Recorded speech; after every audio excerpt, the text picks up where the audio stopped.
for joining us on Leading Authentically 2022. So, we're going to have Mr. Williams and Brooks, and it's a great privilege to have someone like that. It's a great privilege to have someone like that in this section because of it's someone I've known for over a year. So, we're going to be sending him the link now, and he'll be joining.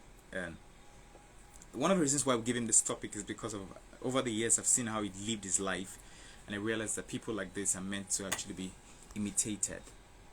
So that's first. So we're going to be adding him right away, and then we're going to be beginning. Thank you very much, Mr. Williams. Okay, so let's okay, invite. Okay.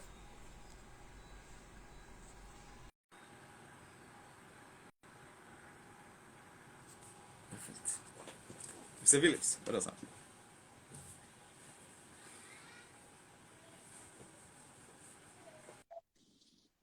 Hello, sir.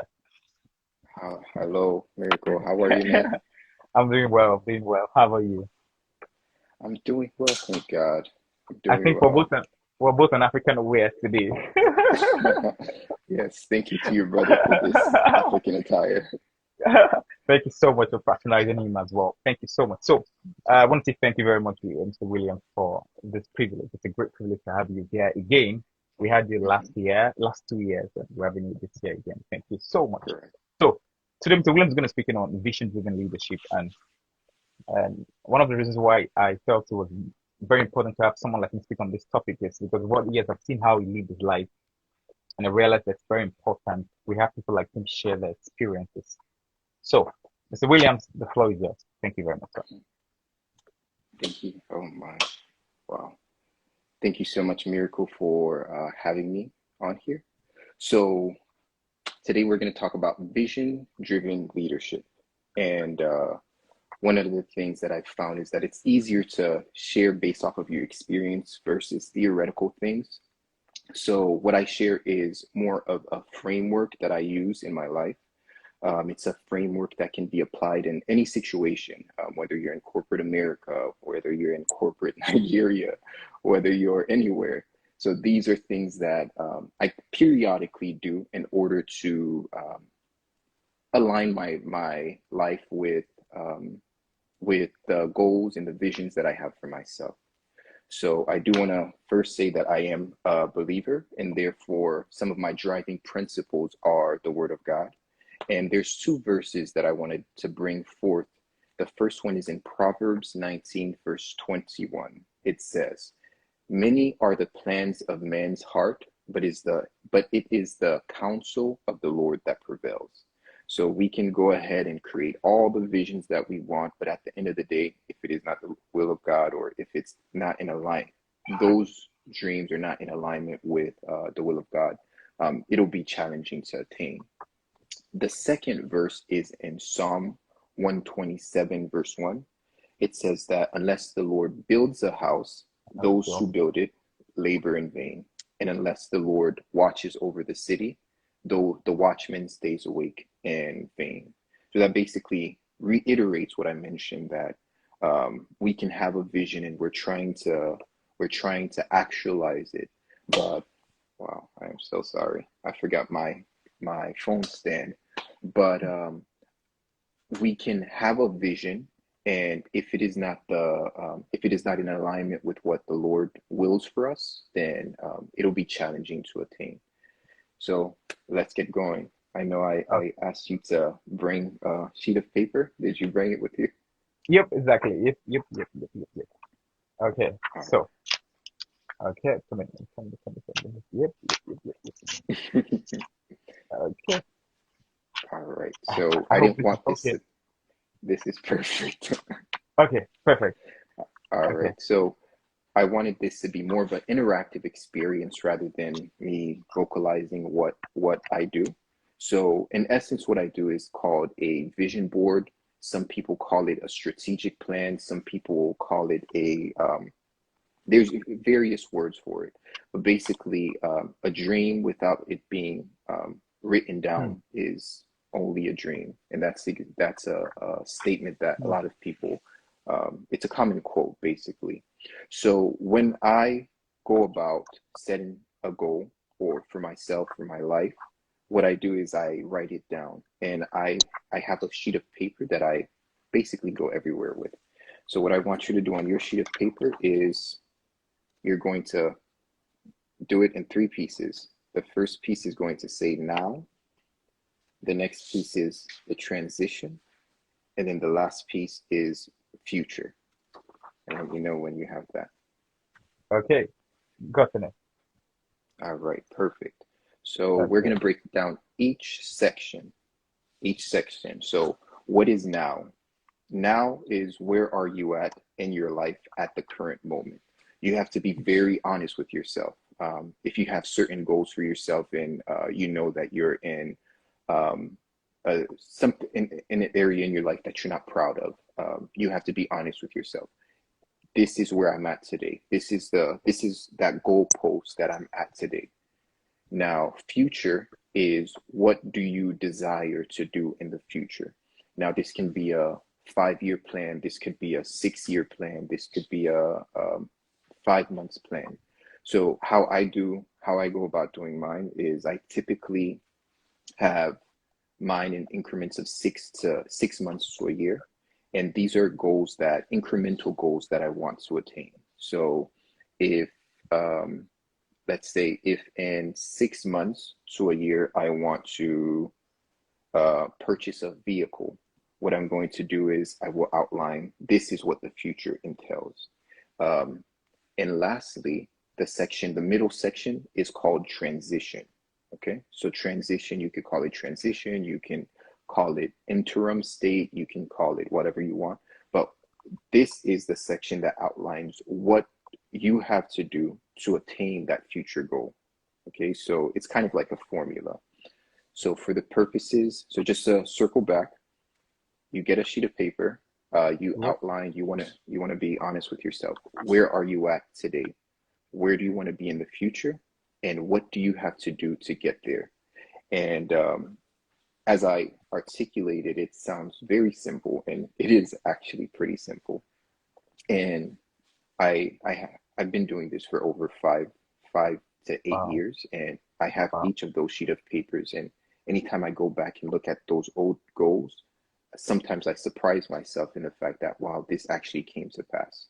So we're going to go ahead and get started. We're going to break it down in three sections. We're going to talk about career, personal, spiritual. Okay. So I normally have mine broken down in different sections: career, personal, spiritual, business, relational, anything that you want to attain, you need to categorize it in a specific box. All right. So I'm going ahead and drawing 4 boxes.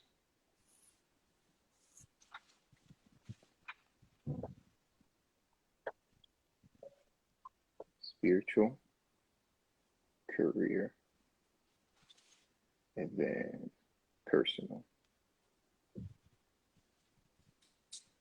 All right. So you want to draw Okay. 4 boxes, Okay. and in each. All right. So now we want to be honest with ourselves. Where are you at now in your spiritual realm or your spiritual journey? Are you one that is, do you feel like you're strong in your spiritual journey? You feel like you've attained where you need to be? Do you have, or conversely, do you feel like you lack something, that you need more spiritual growth? You need to get to a certain height. So for the sake of this example, I'm going to put down that right now, from my spiritual journey, I feel that I'm weak, that I need to grow more in the Lord.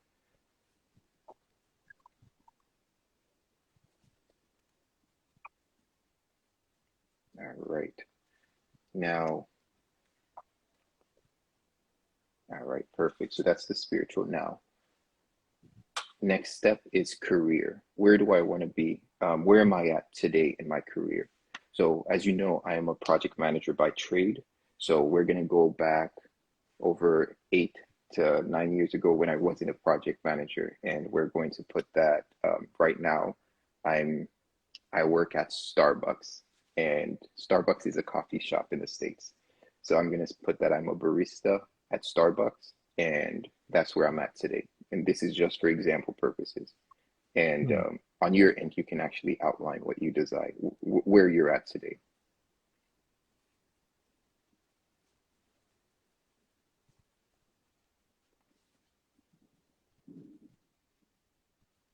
All right.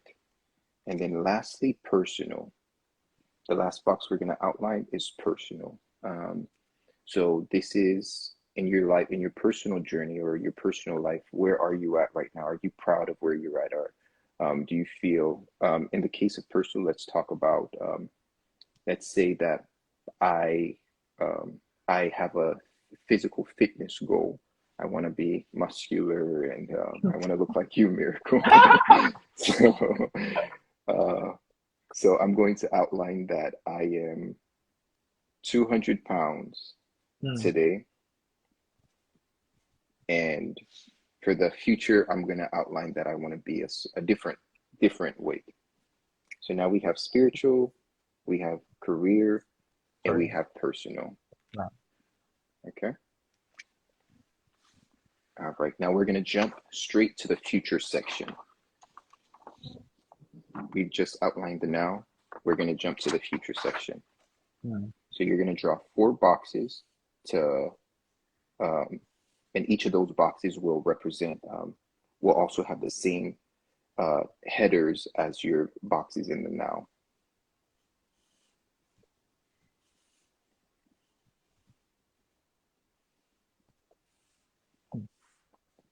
So spiritual, career, and personal. All right. So under spiritual for my future. So today I feel like I need to grow more in Christ. So if that is my now, where do I want to be in the future? For the sake of this example, I want to be in a relationship with Christ in which I'm able to communicate with him in a seamless manner. So that's going to be my goal for the future.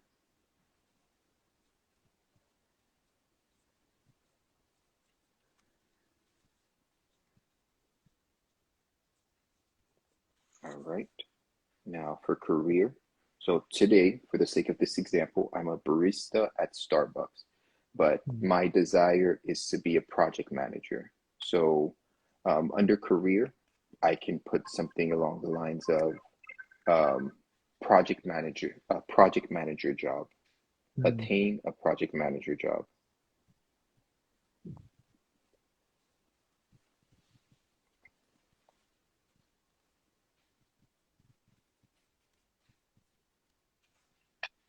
All right. And then lastly, personal.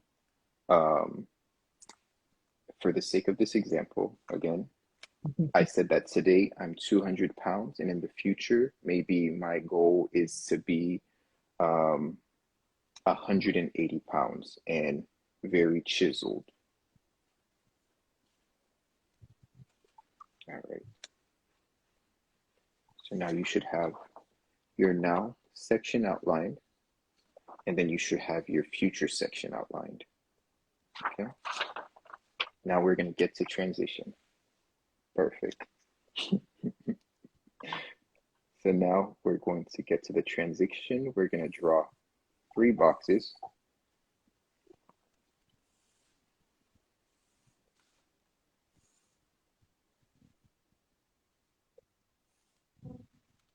First one's going to be spiritual. Next is going to be career. And lastly, personal.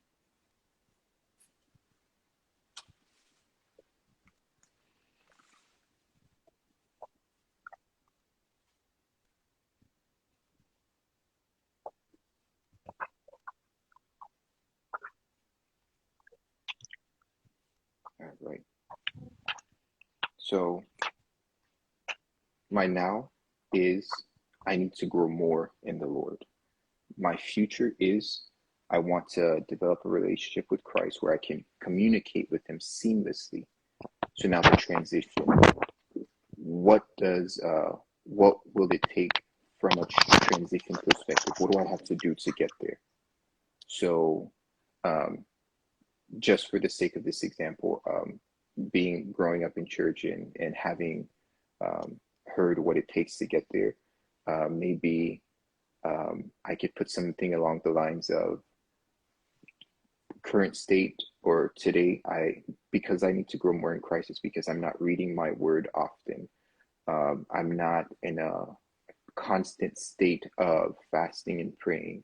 I'm not even praying. So on the transition, I can put something along the lines of read the word more frequently, get in a regular cadence of fasting, and pray more throughout my day and more regularly. So that's going to be my transition.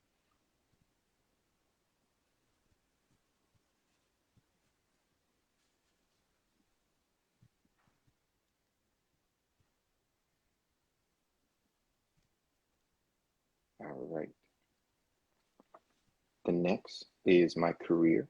Today, I am a barista at Starbucks. And in the future, I want to attain a project manager job.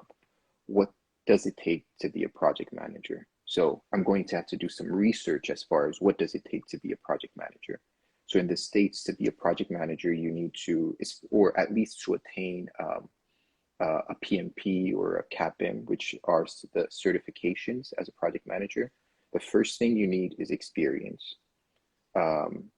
You need education around that realm.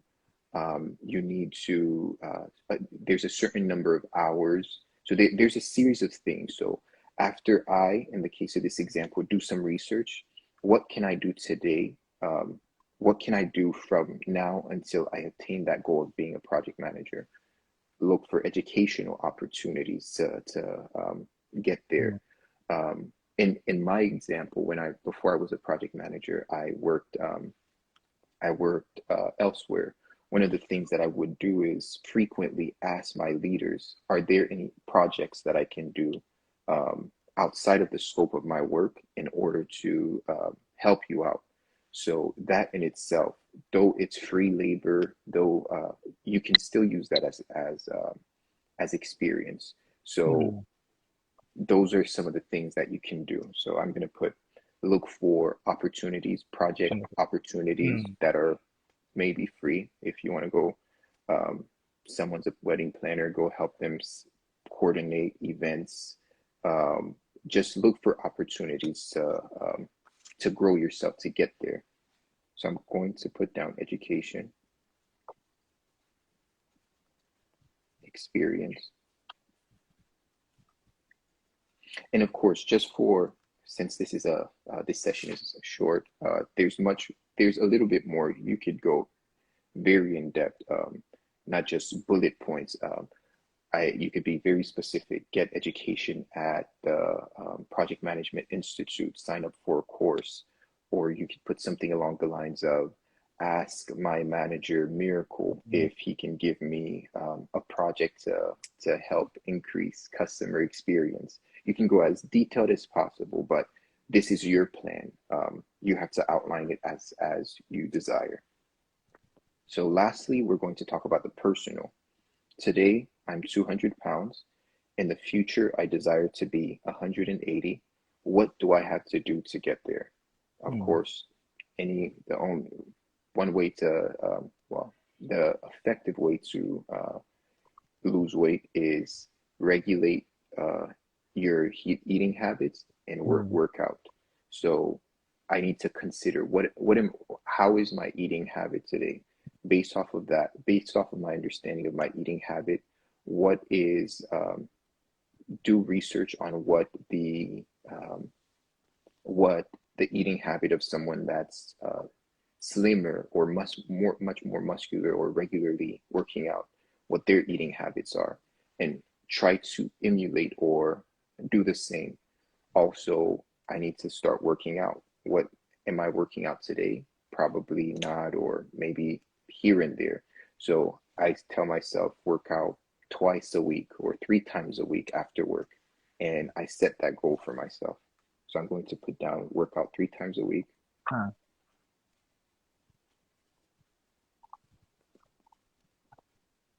And then from a eating perspective, I'll put something along the lines of eat more intentionally.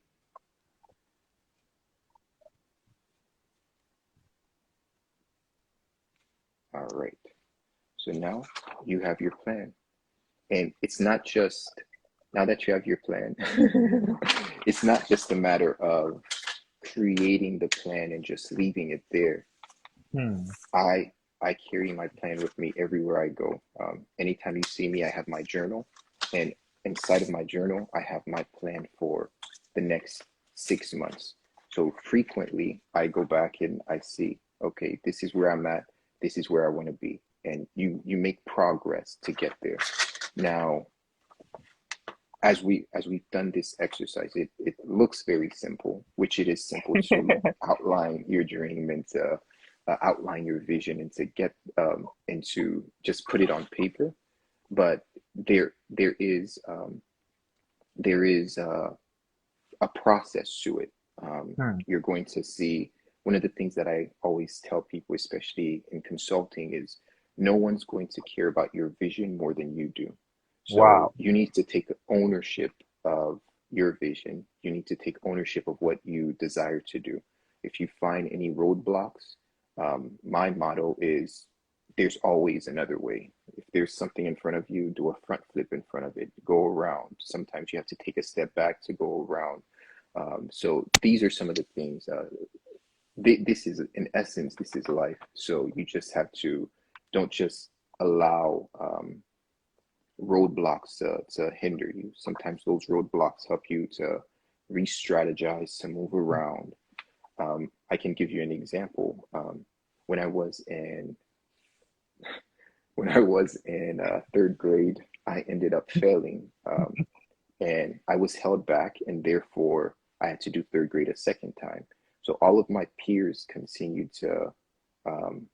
Hmm. peers continued to go to school, to the next grade, but I myself, I had to do it over.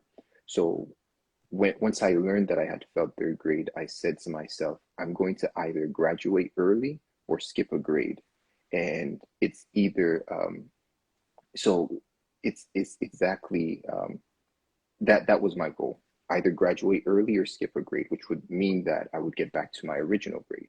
So for about 9 years, I started every day. I would intentionally do things towards graduating early. And I remember in 11th grade, I finally got this close. I went to my counselor and I said, hey, can you, I finished all my classes. I was in 11th grade taking all 12th grade classes. And after that year, I wouldn't have had any more classes to take. So I told my counselor, can I graduate this year? And she told me, if you maintain your GPA of 3.5 or above, I'm going to allow you to graduate. So I went forth and I continued to maintain my GPA. And at the end of the semester, I went back to look for her, to talk to her. And she said, when I got there, she wasn't there anymore. She had left to a different school. And when I talked to another counselor, they said this wasn't written down anywhere, so therefore I'm still going to Wow. have to go to the next class. And for a moment, it was burdensome. It was like, man, I got this close. So after taking a moment, evaluating the playing field, where am I now? I realized that if I leave that school and go to another school, that school it was a charter school, so it would allow me to graduate early. So I ended up leaving that school and getting to another school, and I graduated that same year, 3 months before all of my peers. Wow. So that's an example of basically a hurdle that comes in front of you, Hmm. and then you start to evaluate what can you do to go around it. So just to reiterate what I shared, in order to attain, go forth for a vision or attain a goal, you need to know where are you at today. You have to figure out where you want to go in the future, what you want to do in the future, and lastly, what you have to do to get there. And in essence, this is a vision board. This is the driving force to a lot of the decisions, a lot of the progress that I've made in life. Wow. Wow. Wow. Thank you very much, Mr. Williams. I'm really grateful. This was more of like it was more of like a very a structural means of having to create understanding in the minds of people about how to actually create a vision plan. Really, thank you very, very much. So we're just going to ask about a few questions concerning this, and which I feel like it's related to generally life as a whole. The question is this: how do people? I think you made mention of the fact that you should not let roadblocks should help you re-strategize, not stop you. How Mhm. should people live with? I'm trying to make a very universal example. How do people live with disappointment? You know, something they've had to. How do you deal with disappointment with what they had written down, what they had thought of achieving, and then it didn't come to pass? How should they deal with it? Maybe it wasn't their fault. Maybe more of like economical problem or political issue, or maybe a war or something just happened. How do people manage such disappointment in such situations? And just, I'm going to repeat the question just to make sure that I caught that. So, in essence, how do people manage their vision when there are situations in life that come and kind of Yeah, take them off exactly. path? Yeah, exactly. So basically, as I shared, in life, there's always going to be roadblocks. There are always going to be things that come to try to hinder you from from getting to where you need to get. And and you mentioned something as large as war. Thankfully, I haven't gotten to that place, but there are some people that go through that.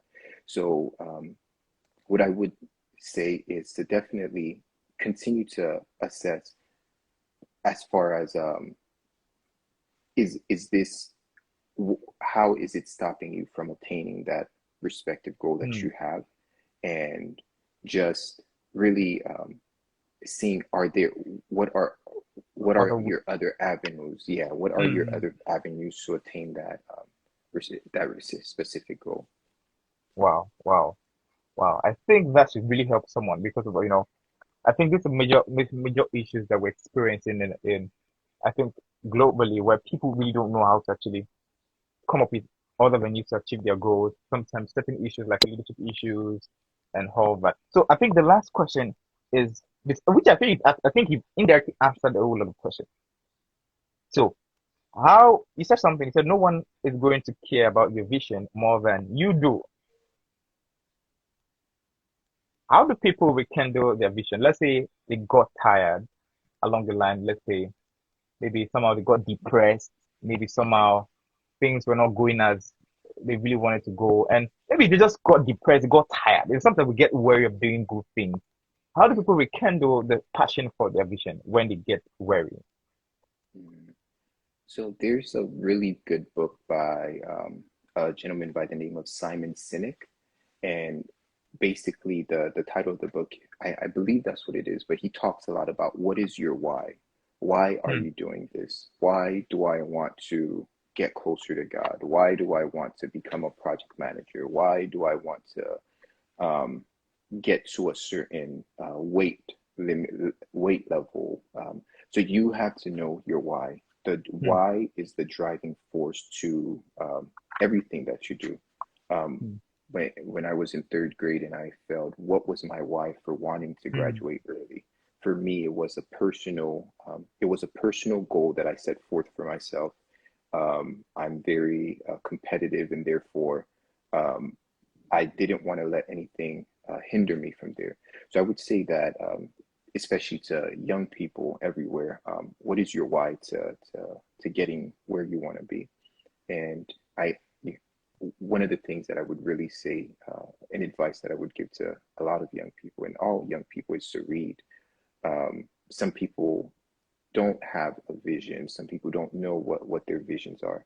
But through reading, you're able to see a whole new world that can allow you to get to where to that can allow you to start dreaming and to set Hmm. forth goals for yourself.